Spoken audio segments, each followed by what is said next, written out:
Look at the most reliable person you know, the one who catches problems before they happen, the one everyone calls when their life falls apart, the one who somehow gets even more organized when everything else is on fire. Maybe that's someone you work with. Maybe it's you.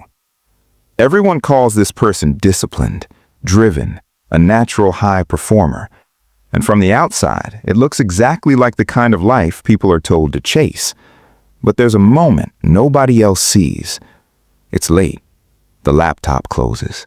The house goes quiet.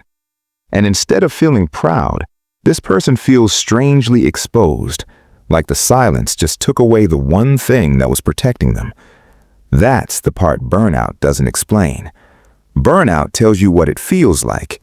It doesn't tell you why someone who's already proven themselves keeps acting like everything still has to be earned over and over, forever. Not everyone works hard for the same reason.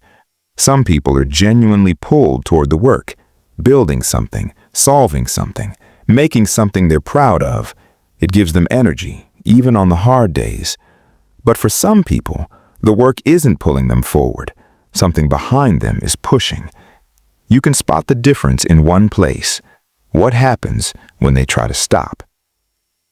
An empty afternoon doesn't feel relaxing to this person. It feels suspicious. Their mind immediately starts hunting for something to do. Answer an email, plan tomorrow, clean something, fix something, anything. Not because it's urgent, but because doing nothing creates a feeling that's harder to sit with than being busy ever is. Even rest turns into a task. The vacation becomes another project. The workout becomes another metric. The quiet evening somehow turns into planning next week. That's not ambition.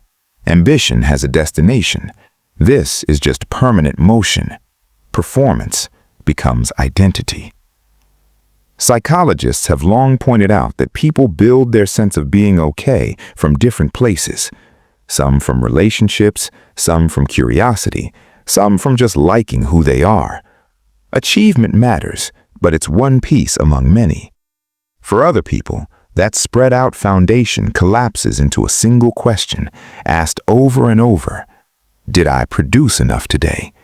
If yes, relief. If no, doubt moves in and takes the room. This is why overfunctioning is so hard to spot.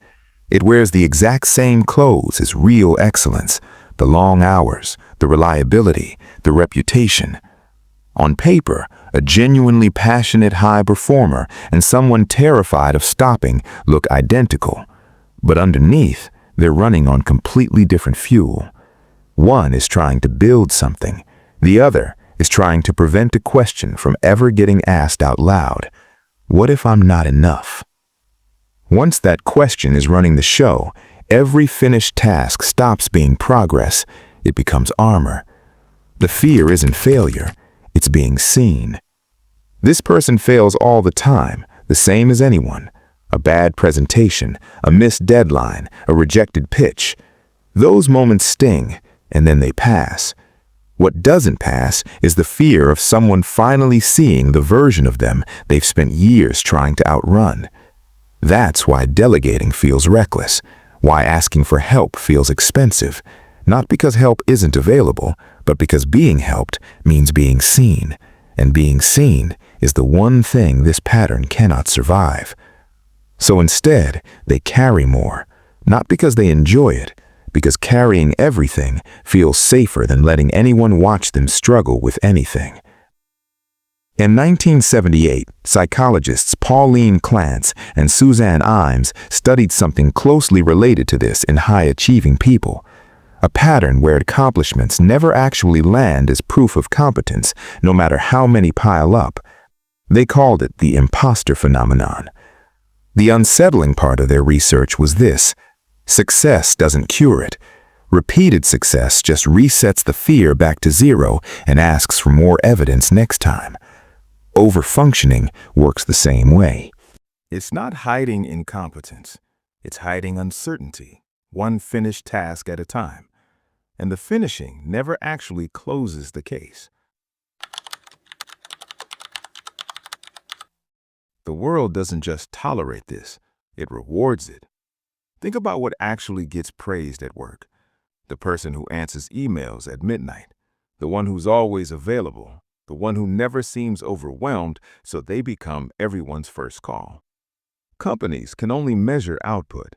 They can't measure what it costs someone to produce it. So someone running on quiet panic can look identical to someone thriving. Sometimes they outperform them. Every promotion, every bit of praise sends the same message. Keep going. This is who you are. And that's the trap closing without anyone noticing. Success starts reinforcing the exact pattern that's slowly wearing the person out. Eventually, the body sends its own message, not through words, but with fatigue. Most people read that signal correctly. I've done enough today. But for someone whose worth depends entirely on output, it gets mistranslated into something else. I'm falling behind. So instead of resting, they add more caffeine, one more task, one more late night, negotiating with biology like it's a deadline that can move. It can't. And every cycle where it seems to work anyway just makes the pattern feel more true. The saddest part isn't the exhaustion. Exhaustion eventually forces people to stop. The more dangerous part is that from the outside, this looks exactly like success, right up until the moment there's nothing left to do. Think about the space between projects. The inbox is empty, the launch is done. For one brief second, nothing is demanding anything from you. That should feel like freedom. Instead, it often feels unbearable, because underneath the silence is a question this person has been outrunning the entire time. If I'm not producing something, who am I? That's why achievements stop feeling like anything within weeks of arriving. They were never built to answer that question. They can prove what you did. They can't prove who you are. And asking them to is exactly why the relief never turns into peace. So here's the actual shift, and it's smaller than it sounds. You don't fix this by working less. Working less on its own just creates more of that unbearable silence you've been avoiding your whole career. What actually works is practicing being seen while nothing is being produced, on purpose, in small, low-stakes doses, before your body forces you into it during a much bigger collapse. Tell one person you're behind on something before you fixed it. Let someone help with the task you'd normally silently absorb. Sit in an empty hour without filling it and notice that the world doesn't end. Nobody stops calling you reliable. Every time you do this and nothing bad happens, you're teaching the part of you that's been keeping score a new fact. You don't have to be constantly earning the right to exist. You already have it. The opposite of overfunctioning was never laziness.